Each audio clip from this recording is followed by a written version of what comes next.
नमस्कार दोस्तों, मैं रवि शर्मा अपने YouTube चैनल पर आप सभी का स्वागत करता हूं। आज मैं आपके सामने फिर एक नया विषय लेकर प्रस्तुत हूं।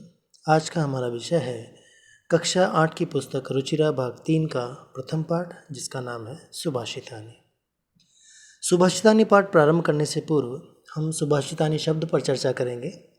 सुभाषितानी में दो शब्द हैं, सु और भाषित। सु उपसर्ग है और भाषित शब्द है। सु का तात्पर्य होता है सुंदर और भाषित का तात्पर्य है वचन, अर्थात सुंदर वचन। अब प्रश्न ये है कि सुंदर वचन हम कहेंगे किसे? तो सुंदर वचन का तात्पर्य होता है ऐसे वचन जो हमारे जीवन मार्ग में हमारे प्रेरक हो, हमारे मार्गदर्शक हो, हमारा मार्गदर्शन करें। ऐसे वचनों को ही हम सुभाषितानी कहते हैं।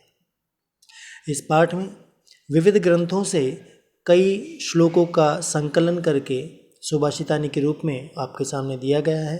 तो आइए आज एक एक करके उन्हीं का हम अध्ययन करते हैं। सबसे पहला श्लोक हमारे पाठ का है।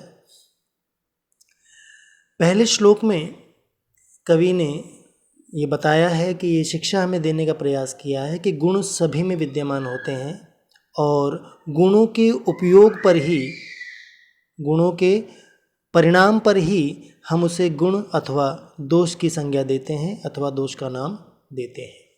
अर्थात आप अगर गुणों का सदुपयोग करते हैं, अच्छा उपयोग करते हैं, समाज कल्याण के लिए उपयोग करते हैं तो वो गुण कहलाता है, और उसी के विपरीत अगर आचरण करते हैं तो वो दोष कहलाता है। तो आइए श्लोक का वाचन करते हैं। गुणा गुणज्ञेषु गुणा भवन्ति ते निर्गुणं प्राप्य भवन्ति दोषाः सुस्वादुतोयाः प्रभवन्ति नद्यः समुद्रमासाद्य भवन्त्यपेयाः। आइए अब इसका पदच्छेद करेंगे। पदच्छेद का तात्पर्य होता है शब्दों को अलग करना, अर्थात श्लोकों में, संस्कृत के श्लोकों में शब्दों को समास अथवा संधि के माध्यम से जोड़ दिया जाता है। 2 या 3 शब्दों को एक साथ रख दिया जाता है। पदच्छेद के माध्यम से उन्हीं शब्दों को हम अलग करके रखते हैं, वो कहलाता है पदच्छेद। तो आइए, गुणाः गुणज्ञेषु गुणाः भवन्ति ते निर्गुणं प्राप्य भवन्ति दोषाः सुस्वादुतोयाः प्रभवन्ति नद्यः समुद्रम आसाद्य। यहाँ पर देखिएगा 2 शब्द संयोग के माध्यम से जुड़े हैं, समुद्रम और आसाद्य है। और भवन्त्यपेया में भवन्ति प्लस अपेया है, ये संधि के माध्यम से जोड़ दिए गए हैं। आइए इसके अर्थ के बारे में जानते हैं। यहाँ कहना चाहते हैं कि गुणाः गुणज्ञेषु गुणा भवन्ति। गुणाः यदा गुणज्ञेषु भवन्ति, अर्थात गुण जब गुणी व्यक्तियों के, गुणवान व्यक्तियों के पास होते हैं, तदा ते गुणाः भवन्ति, तभी वे गुण कहलाते हैं, उनको गुण कहा जाता है, क्योंकि गुणवान व्यक्ति गुणों का सदुपयोग करता है। और वही गुण, जो गुण गुणवान व्यक्ति के अंदर थे, वही गुण यदि निर्गुणम प्राप्य, ते एव निर्गुणम प्राप्य, अगर वही गुण निर्गुण को, अर्थात गुण रहित व्यक्ति को, अर्थात बुरे व्यक्ति के पास चले जाते हैं, प्राप्त कर लेते हैं उसे, तो ते दोषाः भवन्ति, और वही गुण जो अभी गुणी व्यक्ति के पास गुण थे, वे निर्गुण व्यक्ति के पास जाने पर दोष बन जाते हैं। कैसे? एक उदाहरण इसी श्लोक में दिया गया है कि सुस्वादुतोयाः प्रभवन्ति नद्यः। नद्यः सुस्वादुतोयाः प्रभवन्ति। नदियाँ जो होती है वो सुस्वादु तोया, सुस्वादु का तात्पर्य स्वादिष्ट अथवा पीने योग्य, और तोया का तात्पर्य है जल। तो नदियाँ जो है वो बड़ा ही स्वादिष्ट और पीने योग्य जल को प्रभवंती माने बहाती है या अपने संग में रखती है, लेकिन वही जल बहते हुए समुद्रम आसाद्य है। जब समुद्रम आसाद्य, समुद्र को आसाद्य माने प्राप्त कर लेता है या समुद्र में पहुँच जाता है, तब अपेयाः भवन्ति। वही जल जो नदियों में पीने योग्य था, वो समुद्र को प्राप्त करके पीने योग्य नहीं रहा। तो इस उदाहरण में हमें बताना चाहूँगा कि जो जल था उसको अगर हम गुण समझें, तो वो गुण जब गुणी व्यक्ति अर्थात नदियों के पास था तो वो उपयोग के योग्य था, लेकिन वही जब समुद्र के पास पहुँच गया, अर्थात निर्गुण व्यक्ति के पास पहुँच गया, तो वो पीने योग्य नहीं रहा। तो यही श्लोक के माध्यम से बताया गया है। तो मित्रों, हमें अपने गुणों का सदुपयोग करना चाहिए, जिससे कि हम गुणवान अर्थात हमारे गुण भी गुण कहलाएं। आइए कुछ कठिन शब्दों पर चर्चा करेंगे। निर्गुणम का तात्पर्य होता है गुण रहितम। नद्यः, नद्यः अर्थात सरितः, नदी शब्द का प्रथमा विभक्ति बहुवचन का रूप यहाँ पर दिया गया है। प्राप्य में प्र उपसर्ग है, आप धातु है और ल्यप प्रत्यय है जिसका अर्थ है प्राप्त करके। आसाद्य में इसका अर्थ है प्राप्य और आ उपसर्ग सद धातु और ल्यप प्रत्यय से मिलकर के ये आसाद्य बना है। इसका तात्पर्य प्राप्त करके अथवा पहुँच करके होता है। भवंती में भू अथवा भव धातु लट लकार का प्रथम पुरुष बहुवचन का रूप यहाँ दिया गया है। भवंत्यपेया में यण संधि की गई है। भवंती धन अपेयाः, यहाँ पर ई के स्थान पर यह हुआ है इसलिए यण संधि यहाँ पे कहेंगे हम। तोयाः, तोय जलानी है इसका अर्थ, और तोय शब्द का प्रथमा विभक्ति बहुवचन का रूप यहाँ दिया गया है। और अपेयाः न पानीयम, न पेयाः इति अपेयाः, यहाँ समास है। चलेंगे आगे। जो चीज़ें हमने पढ़ी है उसको एक बार फिर से हम देखेंगे। मैंने आपको पदच्छेद की बात कही थी, वो पदच्छेद यहाँ पर किया गया है, तो देखें आप ध्यान से। उसके पश्चात अन्वय, अन्वय आपको नहीं बताया गया क्योंकि अष्टमी कक्षा में ये प्रश्न नहीं आता है, इस वजह से फिर भी यहाँ पर देख करके मैं आपको हल्का समझा दूँ कि अन्वय का तात्पर्य होता है शब्दों को वाक्य की रचना के अनुसार रखना। अर्थात वाक्य की रचना का नियम है कर्ता, कर्म और क्रिया, तो उसी आधार पर शब्दों को पुनः रखना ही अन्वय कहलाता है। क्योंकि श्लोकों में छंद के अनुसार रखने के कारण से वह संरचना नहीं होती है, उसी को समझने के लिए पुनः अन्वय करके हम उसे रखते हैं। जैसे यहाँ गुणाः गुणज्ञेश गुणाः भवन्ति, ते निर्गुणं प्राप्य दोषाः भवन्ति, नद्यः सुस्वादुतोयाः प्रभवन्ति, समुद्रमासाद्य अपेयाः भवन्ति। ये सामान्य वाक्य के रूप में इसे कर दिया है। हिंदी अर्थ फिर से देखें। जैसे पानी जब नदियों में बहता है तब पीने योग्य होता है, परंतु वही पानी समुद्र में पहुंचकर पीने योग्य नहीं रहता। उसी प्रकार जब गुण गुणी व्यक्ति के पास होते हैं तो वो गुण के रूप में ही रहते हैं, लेकिन जब वे किसी गुणहीन के पास चले जाते हैं तो वे दोष बन जाते हैं। यही श्लोक के माध्यम से हमें संदेश दिया जा रहा है। आगे चलते हैं। द्वितीय श्लोक है साहित्य संगीत कला विहीनः साक्षात् पशुः पुच्छ विषाणहीनः तृणं न खादन्नपि जीवमानः तद्भागधेयं परमं पशूनाम। मित्रों, इस श्लोक के माध्यम से हमें ये संदेश दिया गया है कि हमें अपने जीवन में कोई ना कोई गुण, कोई ना कोई कला अपने अंदर रखनी होती है। ये आवश्यक नहीं कि सारे गुण सारी कलाएं हमारे अंदर हो, लेकिन किसी एक पर हमें सिद्धता हासिल होनी चाहिए, हम सिद्ध होने चाहिए। वही इसमें बताया गया है। यदि हम किसी एक चीज़ में सिद्ध नहीं हैं तो हम में और एक पशु में कोई भी अंतर नहीं होता है, यही बताया गया है। तो साहित्य संगीत कला विहीनः, पदच्छेद हम करेंगे। साहित्य संगीत कला विहीनः साक्षात् पशुः पुच्छ विषाणहीनः तृणं न खादन् अपि जीवमानः तद्भागधेयं परमं पशूनाम।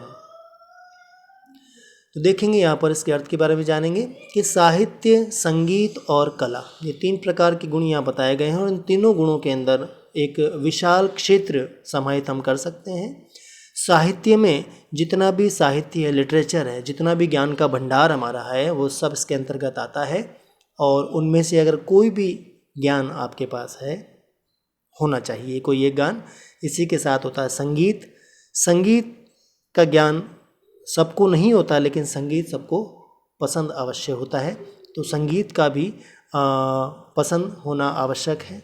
और साथ ही कला, कला विभिन्न प्रकार की होती है। नाट्य कलाएँ होती हैं, चित्रकला होती है, नृत्य कला होती है, इस प्रकार की विविध कलाएँ होती है। तो इन तीनों में से एक विहीन व्यक्ति, अर्थात इन तीनों में से कोई भी एक गुण अगर किसी के पास नहीं है तो वह साक्षात पशु, वह उसे साक्षात पशु की संज्ञा दी गई है कि अगर इनमें से कोई भी गुण अगर किसी के पास नहीं है, कोई एक भी गुण अगर है तो वो नहीं, अर्थात कोई एक गुण उनमें होना जरूरी है।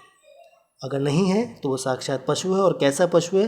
पुच्छ विषाणहीन है। पुच्छ का तात्पर्य पूंछ और विषाण का तात्पर्य होता है सींग, जो पशुओं के होते हैं। तो पूंछ और सींग के बिना ही वह साक्षात पशु है। और क्या है कि तृणम न खादन अपि जीवमानः, सह तृणम न खादन अपि जीवमानः। वह जो पशु, जिस पशु की हमने बात कही है, साहित्य संगीत और कला से विहीन जो साक्षात पशु है, वह तृणम न खादन अपि, अर्थात वह घास, तृणम का तात्पर्य है घास, घास को न खाते हुए भी,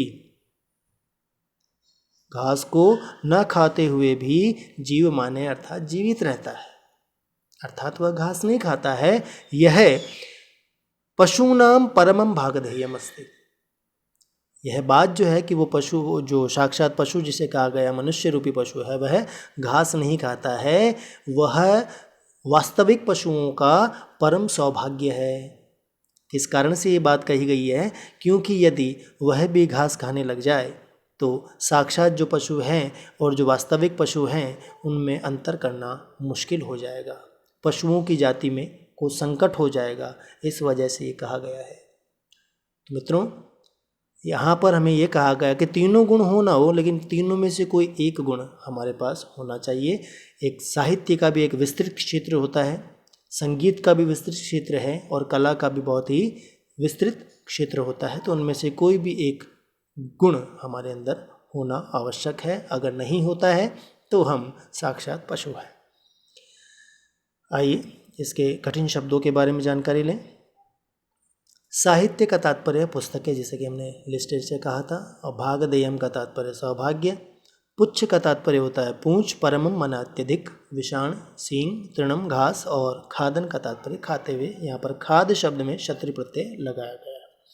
आइए एक बार जो चीज़ें मैंने आपको बताई है उनको फिर से एक बार देख लें, और यहाँ पर अन्वय भी आपको बता दिया जाएगा। सबसे पहले पदच्छेद जो हमने करके दिखाया था वो फिर से यहाँ दिखाया जा रहा है, तो आप ध्यान से देखें। उसके पश्चात अन्वय, जैसे कि पहले ही बताया गया था कि शब्दों को सही क्रम में रखना, तो यहाँ रखा गया है कि साहित्य संगीत कला विहीन साक्षात पुच्छ विषाणहीन पशु, तृणम न खादन अपि जीवमानः तत्पशूनां परमं भागधेयम् इति अन्वयः। और उसके पश्चात हिंदी अर्थ को फिर से देखें एक बार कि साहित्य संगीत और कला के ज्ञान के बिना मनुष्य बिना सींग पूंछ वाले पशु के समान होता है। जो बिना घास खाए जीवित रहता है, ये वास्तविक पशुओं का परम सौभाग्य है। तो आशा है कि आपको ये समझ में आ गया होगा। तीसरे श्लोक की ओर चलते हैं हम कि लुब्धस्य नश्यति यशः पिशुनस्य मैत्री नष्टक्रियस्य कुलमर्थपरस्य धर्मः विद्याफलं व्यसनिनः कृपणस्य सौख्यम राज्यम प्रमत्त सचिवस्य नराधिपस्य। इस श्लोक के माध्यम से हमें ये संदेश दिया जा रहा है, ये शिक्षा दी जा रही है कि हमारे अंदर बहुत से ऐसे गुण, बहुत सी ऐसी चीज़ें होती हैं जो किसी अन्य किसी कारण से नष्ट हो जाती है। तो वो कारण कौन से हैं, वही यहाँ पर आपको बताया जा रहा है कि किस कारण से आपका कौन सा गुण नष्ट हो सकता है। तो देखेंगे इसमें हम नश्यति शब्द को प्रत्येक के साथ लेंगे कि लुब्धस्य यशः नश्यति, पिशुनस्य मैत्री नश्यति, नष्टक्रियस्य कुलम नश्यति, अर्थपरस्य धर्मः नश्यति, विद्या व्यसनिनः विद्याफलं नश्यति, कृपणस्य सौख्यम नश्यति, और प्रमत्त सचिवस्य नराधिपस्य राज्यम नश्यति। तो अर्थ देखेंगे कि लुब्धस्य नश्यति यशः, लुब्धस्य अर्थात लोभी, जो लोभी व्यक्ति होता है, जो लालची व्यक्ति होता है, तस्य यशः नश्यति, उसका यश, प्रसिद्धि, नाम समाप्त हो जाता है, उसका नाम समाप्त हो जाता है, उसकी कीर्ति, उसका यश नहीं फैलता, नहीं रहता, कोई उसे याद नहीं करता। उसी प्रकार पिशुनस्य मैत्री नश्यति, यह पिशुनः अस्ति, पिशुन का तात्पर्य होता है चुगली करने वाला। चुगली का क्या आप समझते ही हैं कि इसकी बात सुन करके उसके विषय में दूसरे को बता देना चुगली करना कहलाता है। तो इस प्रकार जो चुगली करने वाला व्यक्ति होता है उसकी मैत्री अर्थात मित्रता नष्ट हो जाती है। आप जानते हैं कि जो चुगली करने वाला होता है उससे मित्रता करना कोई पसंद नहीं करता। आगे चलते हैं। नष्टक्रियस्य कुलम, यह नष्टक्रियः अस्ति तस्य कुलम नश्यति। जो नष्टक्रिय होता है, नष्टक्रिय क्रिया का तात्पर्य काम, और जिसका काम नष्ट हो चुका है, समाप्त हो चुका है, तो हम एक भावार्थ में इसको कहेंगे कामचोर। जो व्यक्ति कामचोर है, जिसे काम करना पसंद नहीं है, जिसकी क्रिया नष्ट हो गई है, ऐसे व्यक्ति का कुलम नश्यति। कुलम का तात्पर्य परिवार। आप जानते हैं कि हर कोई व्यक्ति जो है कार्य करके अपने परिवार का पालन पोषण करता है, और यदि वह कामचोर बन जाए, उसकी क्रियाएं नष्ट हो जाए, तो उसका कुल समाप्त हो जाता है। इसी प्रकार आगे चलते हैं। अर्थपरस्य धर्मः नश्यति। अर्थपर का तात्पर्य हम यहाँ कहेंगे कि जिसके लिए ही पैसा ही सब कुछ है। जैसा कि हिंदी में एक आपने कहावत सुनी है कि बाप बड़ा ना भैया, सबसे बड़ा रुपया। तो ऐसी सोच रखने वाला जो व्यक्ति है उसका कोई धर्म नहीं होता, उसका धर्म नष्ट हो जाता है। धर्म का तात्पर्य हम कर्तव्य से भी लेते हैं, अर्थात वो पैसे के लिए कुछ भी कर सकता है, इस प्रकार का व्यक्ति वह बन जाता है यदि वह पैसे को ही सब कुछ मानता है तो। आगे चलेंगे। व्यसनिनः विद्या फलम नश्यति। अब जो व्यसनी व्यक्ति होता है, व्यसनी का तात्पर्य होता है जो किसी प्रकार की नशे की लत से युक्त है, अर्थात किसी प्रकार का कोई नशा करता है, किसी प्रकार का कोई व्यसन करता है, उस व्यक्ति का विद्या फलम समाप्त हो जाता है। विद्या फल का तात्पर्य है ज्ञान, अर्थात जो ज्ञानी व्यक्ति भी अगर व्यसन करने लगे तो उसका ज्ञान कार्य काम नहीं आता है। आपके लिए उदाहरण एक दे देता हूँ कि आप समाज में देखते हैं कि जो नशा करने वाला व्यक्ति होता है वो कितना ही पढ़ा लिखा ज्ञानी क्यों ना हो, लेकिन जिस समय वह नशे में होता है उस समय वह इस प्रकार का व्यवहार करता है कि वह बिल्कुल नासमझ है। जैसे शराब पी करके नाली में गिर जाना, शराब पी करके गंदे वचन बोलना, गाली गलौज करना, इस प्रकार के कार्य जब व्यसन होता है तब व्यक्ति करता है। तो व्यसन करने से विद्या का फल अर्थात ज्ञान समाप्त हो जाता है। उस व्यसन के प्रभाव से व्यक्ति ये सोच नहीं पाता कि मेरा किया गया कार्य सही है अथवा गलत है। आगे चलेंगे। कृपणस्य सौख्यम। कृपण का तात्पर्य होता है कंजूस। जो व्यक्ति कंजूस होता है तस्य सौख्यम नश्यति, उसका सुख समाप्त हो जाता है। अर्थात सारी सुविधाएं हमारे पास हैं, लेकिन अगर हम कंजूस हैं तो हम उसका उपयोग नहीं करेंगे, अगर उपयोग नहीं करेंगे तो हमें सुख नहीं प्राप्त हो सकता। इसलिए कंजूस नहीं होना चाहिए। और अंत में कहा गया है कि प्रमत्त सचिवस्य नराधिपस्य राज्यम नश्यति। यस्य सचिवः, सचिव का तात्पर्य होता है मंत्री। जिस नराधिपस्य अर्थात नराधिप का तात्पर्य राजा, कि जिस राजा के सचिव प्रमत्त होते हैं। प्रमत्त का तात्पर्य होता है मतवाला, या मैं भावार्थ में कहना चाहूँगा आलसी, कि जिसके मंत्री, जिस राजा के मंत्री आलसी हों, जो अपने कार्य के प्रति तत्पर ना हो, जो कर्तव्यनिष्ठ ना हो, ऐसे राजा का राज्य समाप्त हो जाता है। अब प्रश्न ये होगा कि राजा का राज्य क्यों समाप्त हो जाएगा? तो मित्रों ये बता दूं मैं आपको कि राजा जो होता है वह अपने सभी कार्यों को अपने मंत्रियों में वितरित करके रहता है। प्रत्येक मंत्री का एक कर्तव्य होता है कि वो इस प्रकार की सूचनाएं राजा को प्रदान करे। यदि वह अपना कार्य ठीक से नहीं करेगा तो राजा अपना राज्य ठीक से नहीं चला पाएगा, और कोई भी शत्रु उस पर आक्रमण करके उससे राज्य छीन सकता है।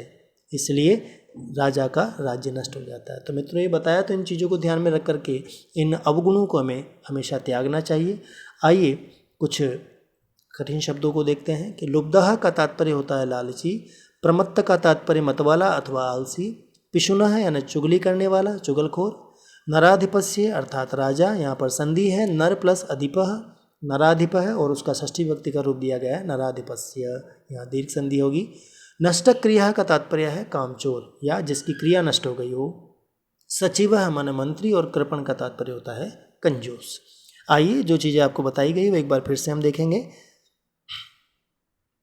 पदच्छेद आपको बता ही दिया गया है, एक बार आप फिर से देखें। आगे चलते हैं अन्वय की तरफ। अन्वय है कि लुब्धस्य यशः पिशुनस्य मैत्री नष्टक्रियस्य कुलम अर्थपरस्य धर्मः व्यसनिनः विद्याफलं कृपणस्य सौख्यम प्रमत्त सचिवस्य नराधिपस्य राज्यम च नश्यति। यह च इसलिए लगाया गया अपनी तरफ से कि प्रत्येक के पश्चात हमें नश्यति का उपयोग करना है। आइए हिंदी अर्थ देखते हैं इसका। हिंदी अर्थ है कि लालची का यश, चुगलखोर की मित्रता, कामचोर का कुल, धनलोभी का धर्म, बुरी लत वाले का ज्ञान, कंजूस का सुख और प्रमादी मंत्रियों से युक्त राजा का राज्य नष्ट हो जाता है। शब्दार्थों को फिर से यहाँ दिया गया है, तो आप देख ही चुके हैं पहले। बहुत बहुत धन्यवाद आपको। इस पाठ का ये प्रथम भाग था। द्वितीय भाग में शेष श्लोकों के साथ आपसे मुलाकात होगी। आशा है ये वीडियो आपके लिए लाभदायक होगी। बहुत बहुत धन्यवाद आपका।